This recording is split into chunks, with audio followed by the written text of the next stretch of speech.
정계섭 장로님께서 나오셔서 말씀 전하시겠습니다. 하나님의 말씀 디모데후서 4장 6절에서 8절입니다. 제가 봉독합니다. 내가 벌써 부어드리는 제물로 부어지고 나의 떠날 때가 이르렀다. 내가 선한 싸움을 싸우고 달려갈 길을 마치고 믿음을 지켰으므로 이제 후로는 나를 위하여 의의 면류관이 마련되어 있으니 주님 곧 의로우신 재판장께서 그날에 내게 주실 것이며 내게만 아니라 주님의 나타나심을 사모하는 모든 자에게도 주실 것이다. 이 성경 구절은 아마 우리 청년부에서 다 많은 분들이 암송하는 그런 성경 구절일 거고, 그렇죠? 많이 암송하죠? 소천하신 우리 목사님께서 몇 번을 이 말씀으로 우리에게 교훈해 주셨는지 모를 정도로 많이 교훈해 주셨어요. 그런데 오늘 본문 목사님이 생각이 나고 또 우리 교회가 좀 더 굳게 서야 될 때가 됐기 때문에 목사님을 생각하면서 이 구절을 선택했습니다. 본문 8절 상반절에 이제 후로는 나를 위하여 의의 면류관이 마련되어 있으니 라고 하였습니다. 그러므로 이 구절을 근거로 해서 본문을 의의 면류관을 받을 자라는 제목으로 증거하겠습니다. 의의 면류관을 받을 자.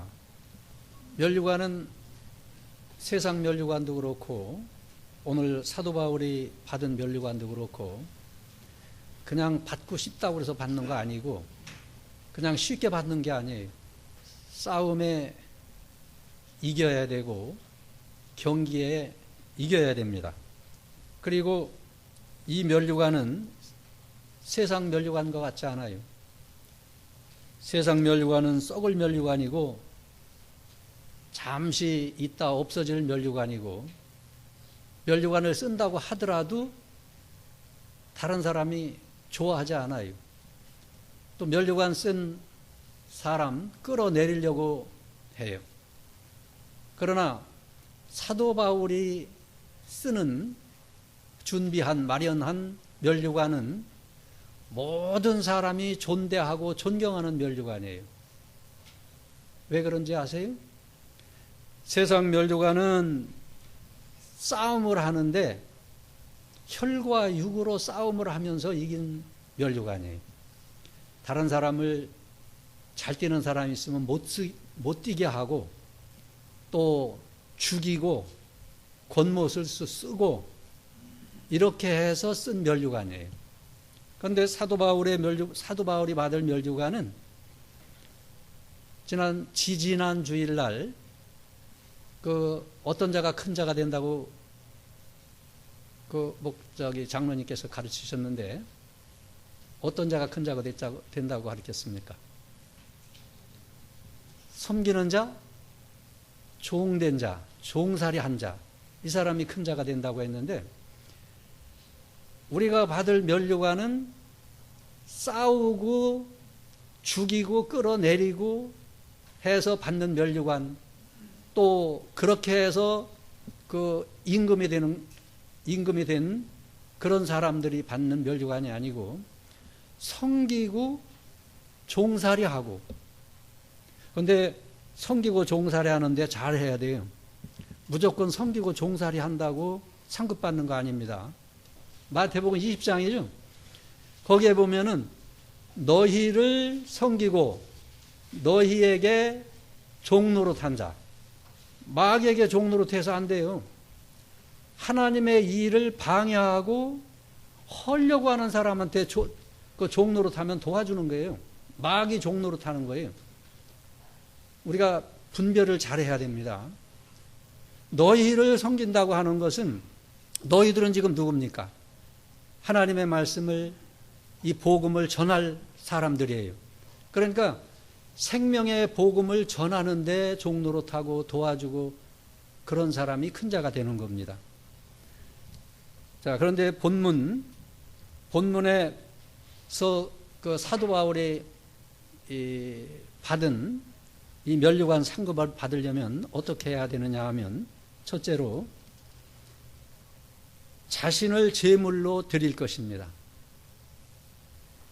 본문 6절에 내가 벌써 부어드리는 제물이 되고 나의 떠날 때가 이르렀다라고 했는데, 지금 순교하는 자리가 아니에요. 앞으로 이제 조금만 있으면 순교할 자리예요. 그런데 이미 지금 자신을 벌써 제물로 부어드렸다는 겁니다. 다음에 순교할 때에는 모든 사람의 시선을 집중케 하는 그런 순교의 자리예요. 그때는 다 찬송하고, 아, 저런 사람도 있구나, 이렇게 그 자리지.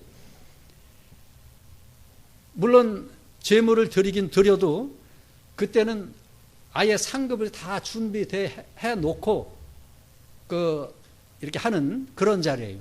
그리고 언제 제물로 바쳐 드려야 이러한 마지막에 순교의 자리에 제물로 웃으면서 다니엘이 순교할 때, 순교를 앞에 놓고 감사 기도한 것처럼 할 수 있느냐 하면, 미리 자신을 제물로 드리는 생활을 해 와야 된다는 겁니다.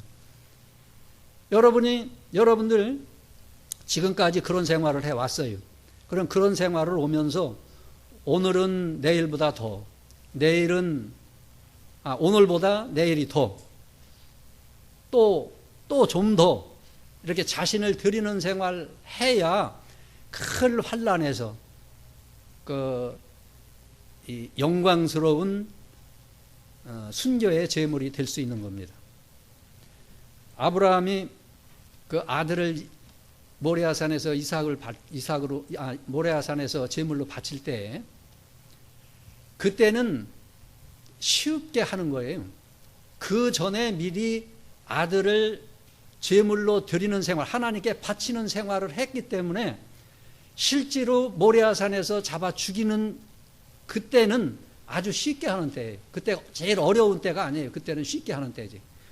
그 100세에 낳은 아들 3일길 그 나무 장작 지우고 이렇게 모레아산에 올라갈 때, 아들이, 그 사랑하는 아들이, 100세에 낳은 아들이, 아버지, 번제로 드릴 불과 나무는 있는데 그 하나님 앞에 바칠 양은 어디 있습니까? 할 때, 아마 그때가 제일 어려웠을 때예요. 어려웠을 거예요, 아마. 그러나 아브라함은 그 이전부터 자기의 자녀도, 자기에 있는 모든 것도 다 하나님 앞에 드린 생활을 했어요. 근데 저는 이번 근본에 저에 대해서 그걸 좀 생각해 봤어요.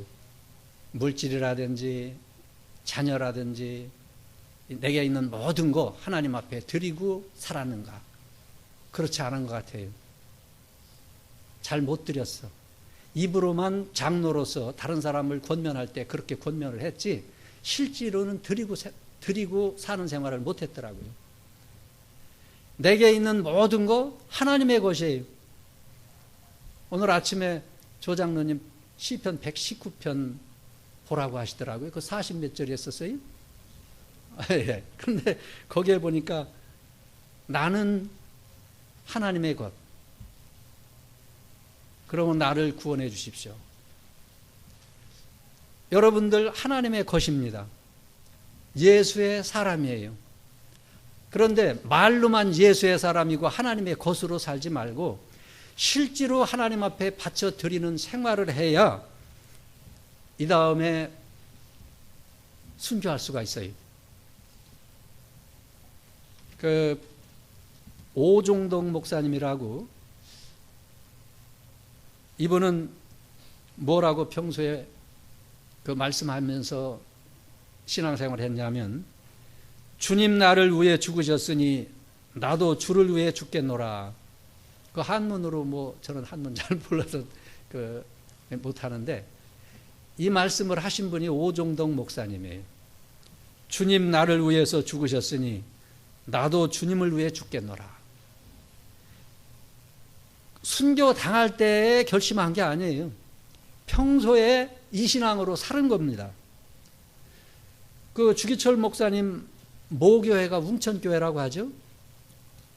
그 모교회에 가면은 평신도 때에 그 나무 판재에다가 써놓은 글귀가 있어요. 그런데 그 글귀에 나는 천하를 다스리는 것보다 주님을 위해 죽겠노라. 주기철 목사님이 순교하실 때에 그 결심한 글귀가 아니고 평신도 때에 이미 나는 하나님을 위해서 주님을 위해서 죽겠노라 하는 그런 각오로 자기의 몸을 다 바쳐 드리고 살았기 때문에 그 순교할 수 있었어요. 우리도 순교의 자리까지 가려면 사도 바울이 받은 의의 면류관 상급을 받으려면 지금 이 시점에서부터 자신을 하나님 앞에 드리는 생활을 해야 앞으로 더 큰 환난이 와도 내 몸이 귀한 것으로 여겨지지 아니하고 사도 바울 같이 이 세상에서 사는 것도 좋지만 떠나 그리스도와 함께 있을 욕망을 가진 것이 더 좋다. 그때 가가지고 순교할 그때 가가지고 말하는 거 아니고 평소에 이런 생활을 해야 순교할 수가 있고 사도 바울이 받은 면류관 상급을 받을 수 있는 것입니다. 제가 여러분들을 보면 어떤 데 용기가 나요. 또 너무 감사해요. 우리 교회의 기둥이요, 희망이요, 아주 힘이 되는 것 같아요. 여러분들, 이 사도 바울이 받은 이 의의 면류관, 또 우리 교회의 기둥과 같은 이러한 사람들이 되기 위해서 내게 있는 모든 것, 나의 생명뿐만 아니라 내게 있는 재산, 재능까지, 또 가족, 식구, 지난번에도 그 말씀 중에 그 우리 목사님이 가르침, 첫째 무엇을 초월? 물질, 그 다음에 인정, 그 다음에 생명. 죽이라는 거 아니에요. 완전히 끊으라는 거 아닙니다. 초월을 하라는 얘기예요. 이런 생활을 해서 의의 면류관을 받는 이러한 사람이 되어야 되겠습니다.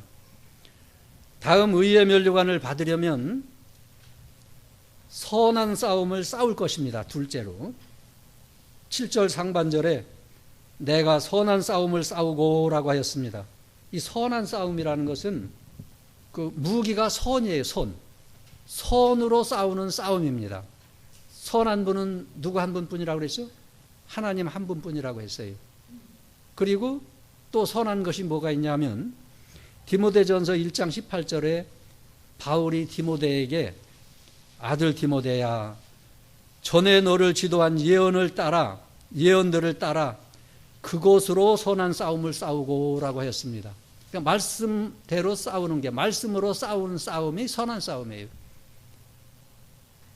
세상은 선한 싸움, 세상 사람들이 싸우는 싸움은 혈과 육의 싸움이에요. 다른 사람을 끌어내리는 싸움, 다른 사람을 다른 박질하는데 못 뛰게 하고 싸우는 싸움. 그러나 우리의 싸움은 다른 사람을 위해서 기도해 주면서 너도 잘 뛰어라, 끌어주면서 같이 다른 박질하는 싸움이에요. 그 사람 잘 되게 하기 위해서, 다른 박질 잘하기 위해서 밀어주면서 기도하면서 나도 열심히 하는 그런 싸움이에요. 그런 경기예요. 우리의 싸움은 이러한 싸움입니다. 그런데 이 싸움에는 또 두 가지가 있습니다. 첫째 싸움은 무슨 싸움이냐면은 외적 싸움이 있어요. 외적 투쟁. 외부에서 오는 그런 대적과 싸우는 싸움입니다. 그 싸움은 이 바른 복음을 반대하는 자들과 싸우는 싸움이에요. 이 당시에는 그 할례를 받아야 구원받는다고 하는 율법주의자들이 있었는데 이들과 함께 싸웠는데 사도 바울은 그들에게 굴복하지 않고 잠시라도 뭐 조금이라도 타협하거나 양보하거나 협상하지 아니하고 아주 단호하게 그 거절하면서 싸우는 싸움이었어요. 오늘날에는 그 이단이나 그 이단은 여러분들 이제 하도 잘 배우셔서 어떤 게 이단이다, 어떤 게 이렇게 듣기만 해도 아 저건 이단 교리다, 저건 잘못된 것이다 이렇게 잘 알 수가 있는데 좀 싸워야 될 게 뭐가 있느냐면 이 세속적인 거,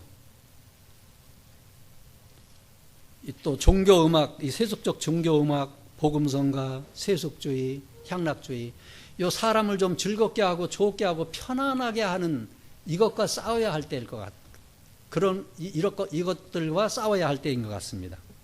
오늘날 우리 교단이나 교회를 헐떠들려고 하는 사람 중에 요즘 제가 깨달은 건데 우리 스승 목사님한테 성경 전체를 너무나 많이 잘 배웠어요.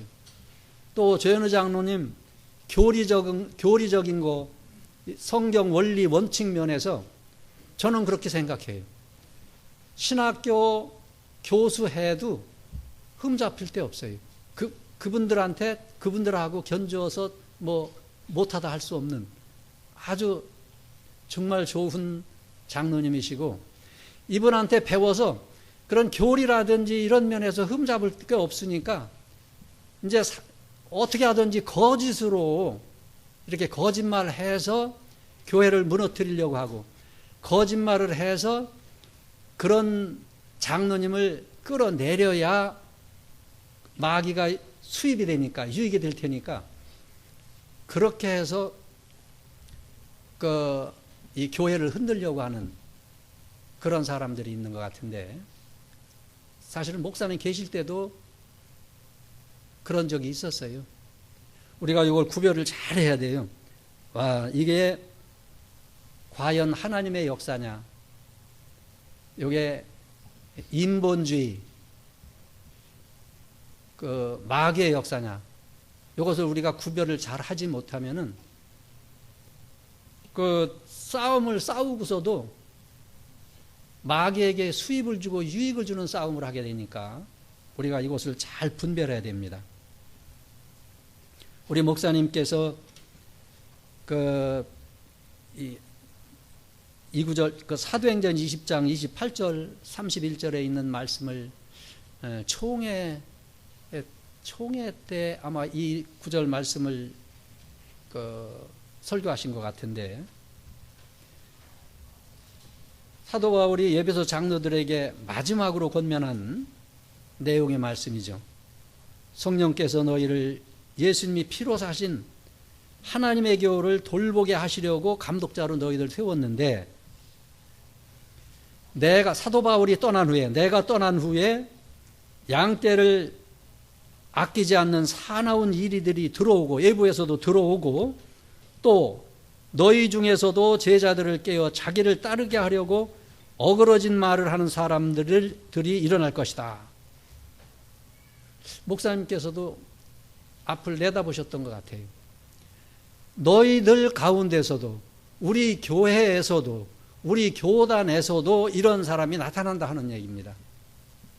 12 제자 가운데서도 가룟 유다 속에서 암암리에 정체를 드러내지 아니하고 예수님을 팔기까지 제자인 척, 제자인 양 이렇게 일을 했잖아요. 우리 교회나 교단에서도 이런 사람이 나오게 돼 있어요. 그런데 그거 한두 사람이 그런다고 이거 혹시 아닌가? 이거 혹시 그럴 수 있지 않은가? 뭐 이렇게 하면 마귀에게 속는 겁니다. 틀림없이 있습니다. 오늘도 배웠잖아요. 가룟 유다를 그 제자로 택한 그 이유에 대해서 우리 목사님이 이렇게 이런 그 후대에 이런 사람이 나올 것이다 하는 것을 보여주기 위해서 택하셨고 뭐 하는 그런 내용으로 사도 바울도 그렇고 우리 목사님께서도 우리 가운데 너희들 가운데에서도 어그러진 말에서 헛된 말 해가지고 꾸며서 거짓말 해가지고 이렇게 교회를 분란시키는 이런 무리들이 나오는데 너희들이 그런 일이 없도록 이 교회를 잘 다스리라고 사도 바울이 권면했습니다. 둘째는 그러니까 이런 사람이 나올 거 잘 생각해서 그 외부적으로 오는 그런 투쟁을 잘 싸워야 되고, 이제 둘째는 그 내적 싸움이 있습니다. 내적 투쟁이라고 하는데, 이 내적 투쟁은 예수를 믿는 성도에게만 있습니다. 성도 속에는 하나님의 요소, 신적 요소, 전지전능의 요소, 진리와 영감의 요소로 된 충성한 영혼이 있어요. 예수님의 대속의 피로 새 창조된 충성한 영혼이 있습니다. 그리고 또 무슨 요소로 된 게 있느냐 하면 악령의 요소로 된 육신의 부패성이 있어요. 악령에 의해서 성품화된 이 악성이 있고, 이 악한 성품에 의해서 악을 행하다 보니까 한 번 하고 두 번 하고 세 번 하다 보니까 습관화된 이 악습이 있어요. 악령, 악성, 악습. 요게 바로 옛사람입니다. 요 악령, 악성, 악습으로 된 옛사람, 요걸 육체의 정욕, 육체의 부패성이라고도 하는데, 요 둘이 항상 내적 투쟁을 하고 있어요. 속에서 싸우고 있어요. 그래서 로마서 7장 22절에 보면 내가 속사람으로는 하나님의 법을 즐거워하나 내 지체 속에서 다른 법이 나의 마음의 법과 싸워 나를 내 지체 속에 있는 죄의 포로로 삼는 것을 본다. 오라 나는 곤고한 자로다. 이 사망의 몸에서 누가 나를 건져낼 수 있겠는가. 사도 바울이 탄식하지 않았어요? 그리고 로마서 7장 19절에는 내가 원하는 선은 행치 않고 오히려 원하지 않는 악을 행한다고 하였고, 20절에는 만일 내가 원치 않는 것을 행한다면 그것을 행하는 자는, 여기 잘 주목해야 됩니다. 그것을 행하는 자는 납니까? 지금? 그것을 행하는 자는 나로 알고 있는 거예요, 지금. 그지? 그것을 행하는 자는 내가 아니라 내 속에 있는 죄이다. 나로 알고 있는데, 죄를 행하고 있는 자가 난 줄 알고 있는데 실제로는 참 내가 아니라는 것입니다. 이거를 죽이는 겁니다. 그러니까 내 속에는 선을 행하고자 하는 참 내가 있고, 중생한 영혼이 있고, 속사람이 있고, 새사람이 있고, 그런데 내가 아닌 나, 이것이 있다는 겁니다. 이건 내가 아닌 나는 그 악령, 악성, 악습의 옛사람이요, 육신의 부패성이요, 또 육신의 정욕이 하는 그 나에, 거기에 이용되는 나, 그것을 죽이라는 겁니다. 우리가 그 죽일 때 사도 바울이 나는 날마다 죽노라고 한 거는 그 성령의 소욕, 성령의 인도 주장을 죽인 거 아닙니다. 우리가 성령의 소욕을 죽이면은 생명을 죽이는 거예요. 그러니까 우리가 요게 옛사람에게서 나오는 거냐, 요게 새사람에게서 나오는 거냐, 이걸 분별을 잘하지 않으면은 헛싸움 하는 겁니다. 그러니까 우리가 날마다 죽여야 되는데, 나 아닌 나, 악령, 악성, 악습에 이게 이용되는 나, 요것을 죽이라는 거예요. 요걸 날마다 요걸 죽여야 되는데, 여러분 기도 많이 해야 돼요. 요게 나 아닌 나인지 참 나인지 구분이 잘 안 됩니다. 배경희 목사님 그러셨더라고요. 이 외부의 적하고 싸우면서 실패하는 것보다 내 속에서 나 아닌 나로 알고 잘못해서 죽는 게 80%, 90%라고 한다고 하더라고요. 그러니까 나를 잘 알아야 되는데, 정말 이거는 그 육신의 생각이냐? 육신의 생각은 사망이요, 영의 생각은 생명과 평안이라고 했어요. 이게 육신의 생각이냐, 이게 영의 생각이냐? 이게 성령의 인도를 따라서 하는 거냐? 이게 그 마귀의 인도, 육신을 따라서 사는 생각인가? 육신의 삶인가? 요거를 잘 분별해 가지고 그 나 아닌 나, 자기 중심의 나, 옛사람에게 이용되는 나. 그러니까 우리 사람은 그 이분설로 되어 있죠. 두 요소로 되어 있는데 몸과 영혼. 근데 지금 영혼은 100% 전부 다 완전히 중생된 아주 새 사람이고 새 창조된 새로운 피조물인데, 아직 육신 가운데 몸과 마음은 완전히 그 성화, 완전 구속을 이루지 못하고 있어요. 어떤 사람은 많이 구속을 이룬 사람이 있고 적게 구속을 이룬 사람이 있어요. 우리의 중생한 영혼에게 먼저 마음이 이용돼야 되고 지배되고 이용돼야 되고, 중생한 영혼에게 이용된 마음에게 우리의 육신이 이용되고 지배돼야 돼요. 그러면 몸의 구속을 이루는 거죠. 그리고 다음에 이렇게 우리의 몸이 전부 다 이렇게 구속된 이 몸에게, 마음과 몸에게 만물이 이용되는 게 만물 구속이에요. 그럼 만물 통일이 되는 겁니다. 이 생활을 우리가 잘해야 됩니다. 그러니까 우리가 날마다 싸워야 될 그 대적이 나 아닌 나, 이걸 잘 구분을 해서 그 싸움을 싸야 돼요. 사랑도 두 가지가 있습니다. 마귀 사랑이 있고 하나님 사랑이 있어요. 여러분, 사랑의 정의 사랑의 정의 간단하게 설명할 수 있는 사람. 희생이에요? 희생 맞아?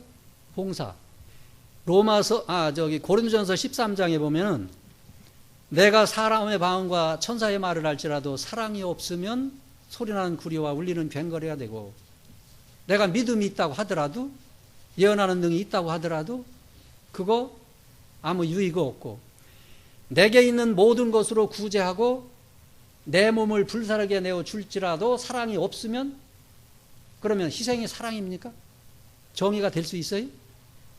내 몸을 다른 사람을 위해서 불사르게 내어 주었어요. 희생했어요. 몸까지. 또 내게 있는 모든 것 팔아서 다른 사람을 위해서 구제해 주었어요. 사랑입니까? 다 사랑이에요? 그러니까 사랑의 정의는 될 수 없어요. 사랑의 정의는 아까도 얘기했죠.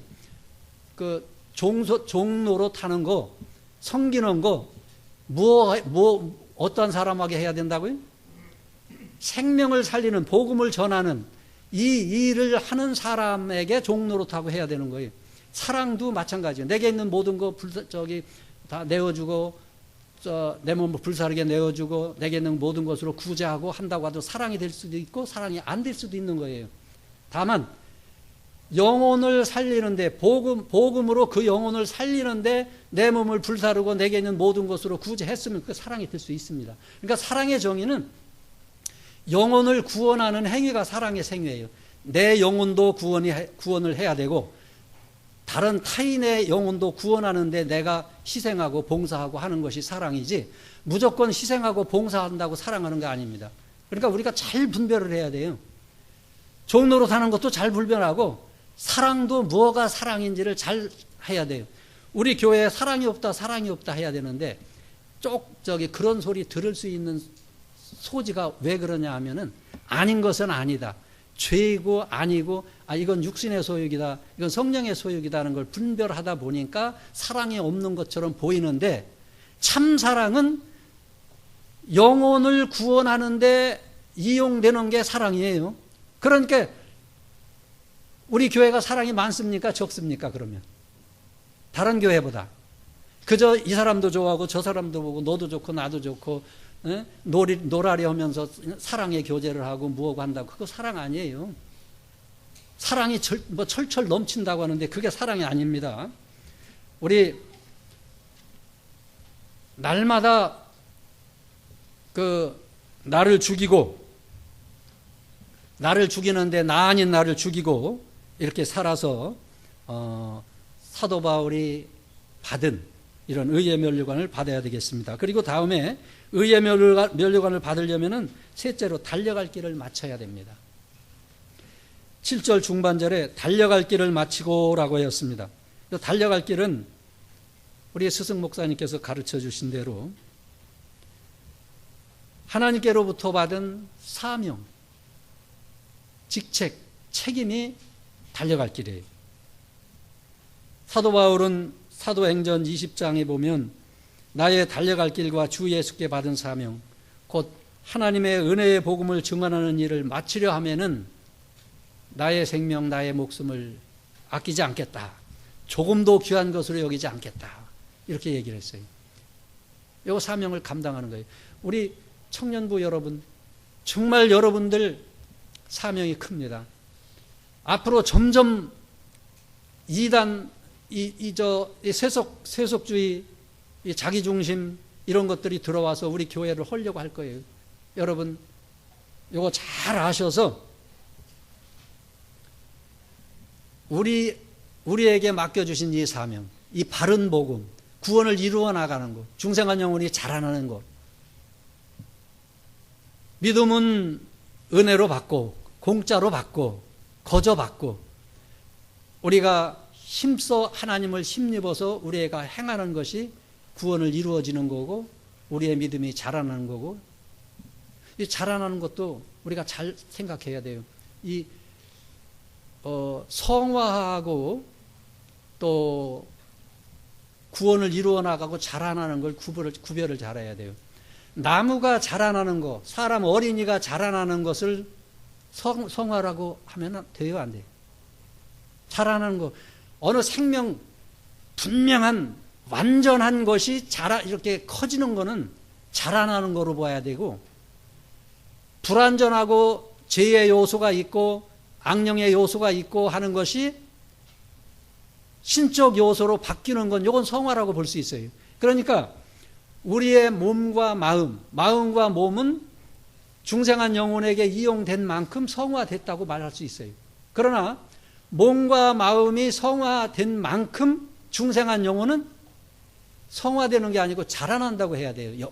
영이, 능력이 자라나고 위치가 자라나고 다른 사람이 존대해주고 존경하는 게 자라나고 이 다음에 하나님 앞에 가서 받을 상급이 커지고, 이건 자라난다고 봐야지.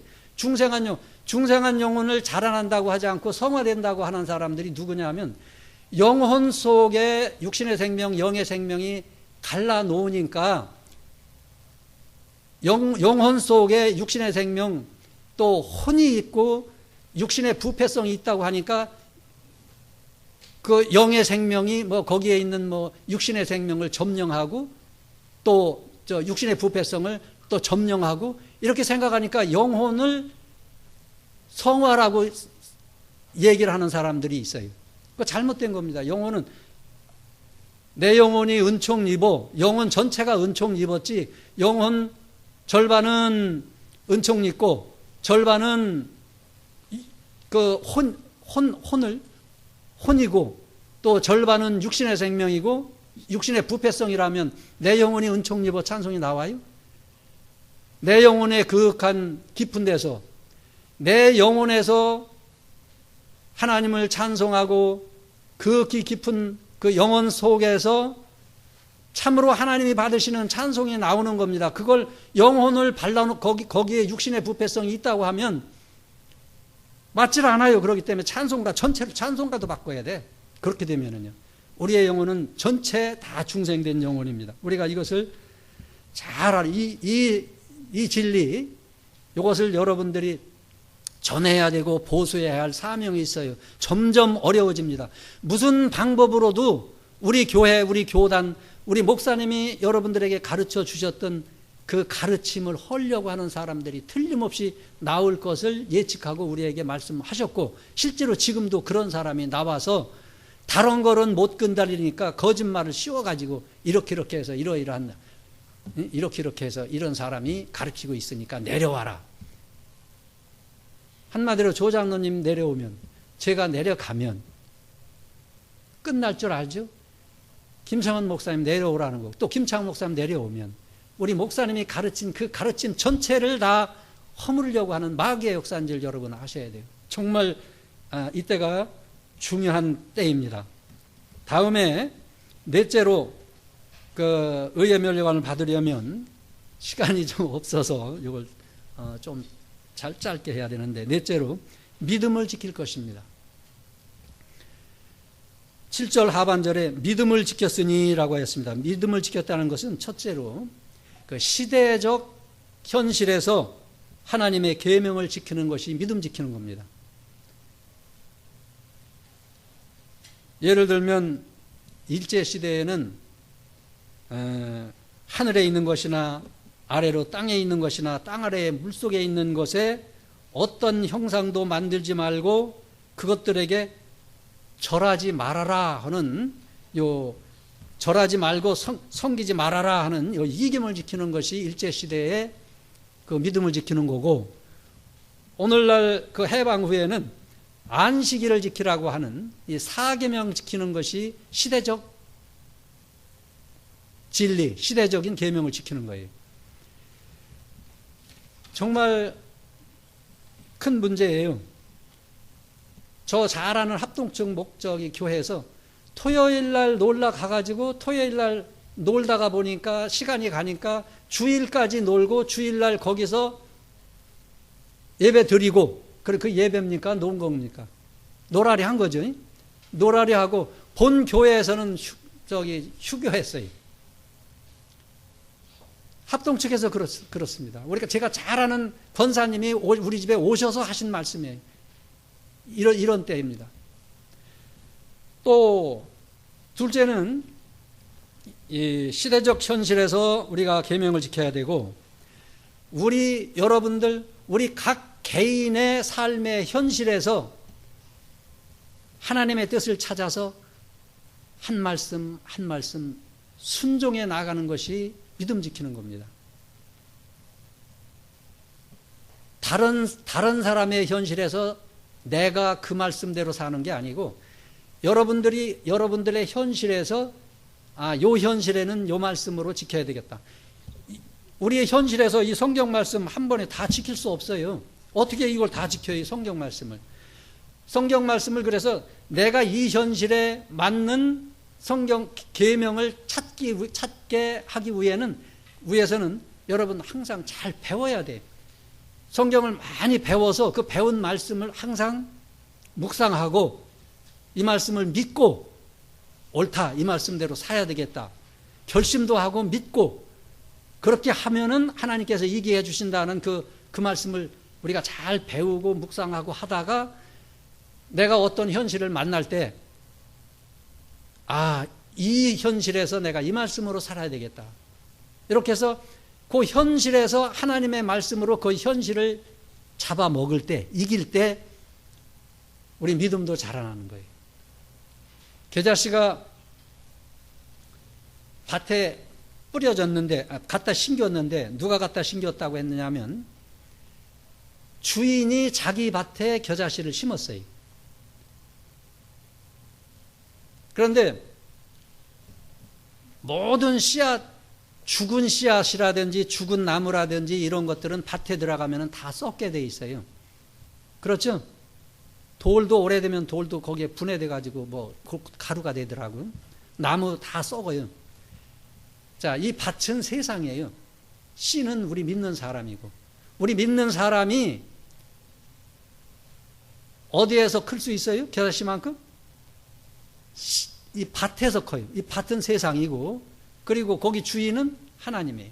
그런데 누가 그 겨자씨를 심어놨냐면은 주인이 심어놨어요. 하나님께서 우리 각자의 생명들을 이 세상에다 하나하나 심겨놨어요.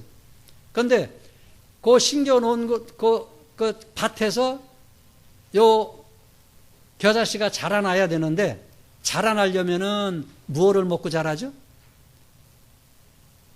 땅 속에 있는 흙에 포함된 모든 거, 물이라든지, 거기에 퇴비, 거름이라든지, 또 햇빛도 필요하고, 또 추위도 필요하고, 이런 거를 잡아 먹어야 자라날 수가 있어요. 우리가 이 세상에서 하나님의 말씀대로 그 현실에서 내게 닥쳐오는 그 현실을 잡아먹어야, 이겨야 우리의 믿음이 자라나는 겁니다. 이기선 목사님이 한참 공산주의들이 성도들 핍박할 때 우리 이남에서 친구들이라든지 이런 분들이 내려오라고 그랬대요. 이기선 목사님께 남한으로 내려오셔라. 그러니까 이기선 목사님이 하시는 말씀이, 내가 왜 이 좋은 곳에서 내려가느냐고. 내가 이 좋은 곳에서. 그러면서 이기선 목사님은 그 해방 후에 공산주의 치하에 있는 그 악한 세력 이런들을 완전히 100% 다 잡아먹고 거기에서 순교하셨을 거라고 이렇게 말씀하시더라고요. 우리도 우리의 이 삶의 현실을 하나님의 말씀으로 완전히 잡아삼켜서 우리의 신앙이 자라고 우리 중생한 여분이 자라고 이렇게 해서 사도 바울이 받았던 의의 면류관 상급받는 여러분들이 되시기 바랍니다. 자, 잠깐 기도하시겠습니다. 살아계신 하나님 아버지, 우리 제2청년부 우리 교회요, 우리 교회의 희망입니다. 우리 교회를 어깨에 메고 귀한 진리를 수호하고 계속 전파할 사명인 줄 믿습니다. 은혜를 베풀어 주시고 믿음을 더하여 주셔서 이 사명 잘 감당하는 이 청년부 되게 하여 주시고, 조 장로님 외에 하나님이 함께 하셔서 지금까지 굳세게 이 복음운동에 협력을 해왔고 우리 청년들에게 귀한 진리를 잘 가르치셨사오니 앞으로도 계속해서 잘 가르치실 수 있도록 하나님이 은혜를 베풀어 주시옵소서. 날마다 선한 싸움 싸우고 달려갈 길을 마치고 믿음을 지키고 우리의 몸을 하나님께 산 제물로 날마다 드려서 우리 모든 청년들이 사도 바울이 받았던 의의 면류관 상급받는 청년들 다 되게 하여 주시옵소서. 예수님의 이름으로 기도하옵나이다. 아멘.